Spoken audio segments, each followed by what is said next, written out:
Samantala matapos makumpleto ang rehabilitasyon ng inner busway lane mula Rojas Boulevard hanggang Orense, kamusta na kaya ang naging karanasan ng mga commuter? Si Bernard Ferrer sa detalye. Bernard? Yes, Audrey, matapos makumpleto ang asphalt overlay sa bus lane sa northbound at southbound ng EDSA mula Rojas Boulevard hanggang Orense, agad nang napansin ng mga driver at pasahero ang mas maayos na biyahe at mas mabilis na travel time.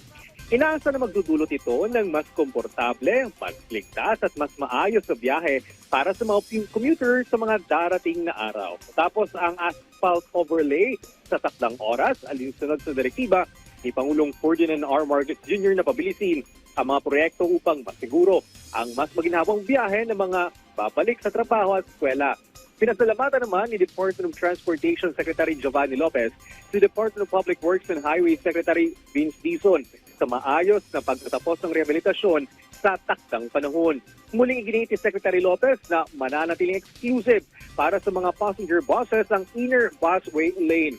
Patuloy namang nakikipag-ugnayan si MMDA Chairman Romando Don Ates, kina Secretary Lopez at Secretary Dizon upang matapos ang kabuang rehabilitasyon ng EDSA sa mga susunod na buwan.